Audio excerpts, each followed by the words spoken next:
Hey, hey, welcome back to another episode of the Quietest Kept podcast with Shawnti Refuge. I am your host, Shawnti Refuge. And today we're diving into something deep, generational trauma. Now, I know trauma is a heavy word, but let's not act like it's not something we've seen in our families, our communities, and even in ourselves. Generational trauma is that invisible baggage we carry, passed down from our ancestors through our parents, and now it's sitting right there in our own lives. The good news is, though, just because we inherited it doesn't mean we have to keep it. So today we're going to unpack where it comes from, how it shows up, and most importantly, how to heal. So let's start with what generational trauma is. It's not about the things we've personally experienced. It's the emotional and psychological wounds passed down through generations. Dr. Joy DeGruy calls it post traumatic slave syndrome. Think about it. Centuries of slavery, racism, and systemic oppression didn't just disappear. That pain, that fear, that survival mode, it got passed down. And here we are, still feeling the side effects.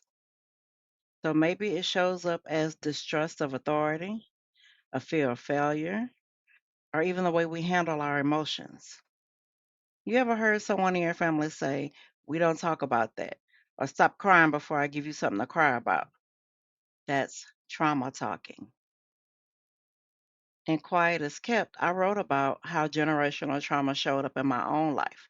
So for years, I operated in survival mode, always bracing the worst, always feeling like I had to prove myself, and never really allowing myself to rest.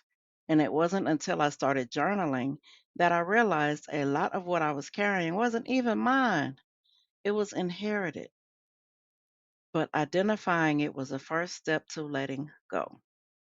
Healing from generational trauma does not mean blaming our parents or grandparents.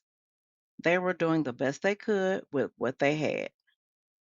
But it does mean taking responsibility for how we move forward. And that starts with awareness. So, you ready for some journal prompts? These are some journal prompts that are going to help you begin unpacking generational trauma. Number one, what's one belief or habit in your family that you feel is rooted in survival rather than thriving? Number two, what's something you wish your parents or grandparents had healed from before passing it down to you? And number three, how can you break that cycle and create a new legacy for yourself and your family? Now, take your time with these. Generational trauma isn't something you heal overnight, but every small step matters. Healing generational trauma is hard work, but it's also sacred work. You're not just healing for yourself, you're healing for those who came before you and those who will come after you. So if this episode spoke to you, share it with someone who might need to hear it. And don't forget to subscribe and join me for the next episode. Until then, keep journaling, keep healing, and keep breaking those cycles. You've got the power to create a new legacy.